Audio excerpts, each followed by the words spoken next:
آج واپسی پہ میرا موڈ بہت اچھا تھا اور میں سوچ رہا تھا کہ ڈنر کے بعد علیزہ کو لانگ ڈرائیو پہ لے کر جاؤں گا بلا شبہ اس کے ساتھ گزارے ہوئے وقت کی رفاقت نے مجھے یہ باور کروا دیا تھا کہ وہ مجھے چھوڑ کر کہیں نہیں جائے گی، تو پھر کیا حرج ہے اسے تھوڑی سی محبت دے کر ڈھیر ساری توجہ حاصل کرنے میں۔ سودا گھاٹے گا تو نہیں۔ میرے لبوں پہ مچلنے والی مسکراہٹ میری سوچ کی طرح گہری ہو رہی تھی۔ پورچ میں گاڑی کو لاک کرنے کے بعد میں اندر آیا تو وہ تب بھی بیڈ روم سے باہر نہ نکلی۔ جب میں نے بیڈ روم میں قدم رکھا تو وہ وارڈروب سے اپنے کپڑے نکال کر سوٹ کیس میں رکھ رہی تھی۔ آنکھیں بتا رہی تھی کہ وہ بہت دیر تک روتی رہی ہے۔ ہنی، یہ کپڑے تم سوٹ کیس میں کیوں رکھ رہی ہو؟ مت کہو مجھے ہنی، میں علیزہ ہوں، وہ علیزہ جس سے محبت کر کے بھی تم کبھی محبت نہیں دے سکے۔ میری بات پہ وہ گویا پھٹ پڑی تھی۔ یہ کیا کہہ رہی ہو تم؟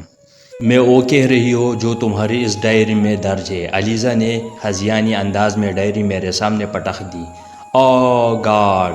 میں نے بڑبڑاتے ہوئے خود کو ملامت کی۔ بہت بڑی غلطی کر بیٹھا تھا میں۔ تمہاری محبت کا مہر کوئی اور لڑکی ہوتی تو مجھے اتنا دکھ نہ ہوتا۔ مسٹر سوائم، تم نے مجھے چاہا اور اس چاہت کا حق میری ہی ذات پہ حرام کیے رکھا۔ تم چاہتے تھے کہ میں تم سے کسی بھکاری کی طرح محبت مانگ مانگ کر زندگی گزاروں، تو یہ تمہاری سب سے بڑی بھول تھی۔ تمہیں اگر دینا نہیں آتا تو سن لو، مجھے مانگنا نہیں آتا۔ میں ایک دولے شخص کے ساتھ زندگی نہیں گزار سکتی جو محبت بھی کرے تو اپنا نفع و نقصان دیکھ کر۔ محبت تو خواب بن کر آنکھوں میں اتر آتی ہے، اور تم تو ابھی محبت کے احساس سے بھی واقف نہیں ہوئے۔ تم کیا جانو ان جذبوں کی تپش کیسی ہوتی ہے؟ علیزہ میری جان، جو تم سمجھ رہی ہو ویسا نہیں ہے۔ میں نے اسے شانوں سے تھام کر اس کا رخ اپنی جانب موڑا تو اس نے غصے میں تیزی سے میرے ہاتھ جھٹک دیے۔ میں وہی سمجھ رہی ہوں جو مجھے سمجھنا چاہیے۔ اب میں ایک لمحے کے لیے یہاں نہیں رک سکتی تھی۔ تمہیں نہ میری محبت پہ اعتبار ہے نہ اپنی محبت پہ۔ میں ایک کھوکھلے رشتے کو بنیاد بنا کر تمہارے ساتھ ایک گھر کی چھت تلے نہیں رہ سکتی۔ رشتوں کی بنیاد اعتبار پہ قائم ہوتی ہے اور ہمارا تعلق اس بوجھ سے آزاد ہے۔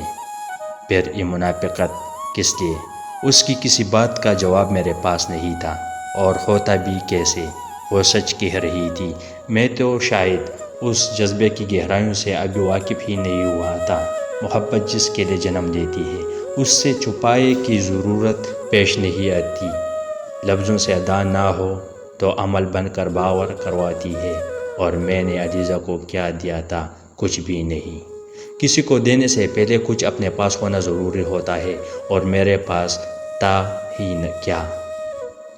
اب بچپن کی وہ محرومیاں جو میری ماں کی عطا کردہ تھی، جس نے میرے شعور میں ایسی تلخیاں چھوڑ دی تھی کہ میرا محبت پر سے اعتبار اٹھ گیا تھا۔ ایسی عورتیں ماں کے منصب پہ کیوں فائز ہو جاتی ہے؟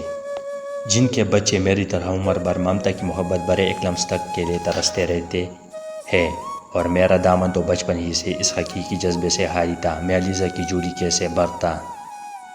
اسے روکنے کے لیے رشتوں سے اصغار کا تعلق جوڑنا ضروری تھا، اور میرے پاس وہ لفظ ہی نہ تھے جن کو اصغار بنا کر میں رشتوں کے تعلق کو جوڑتا۔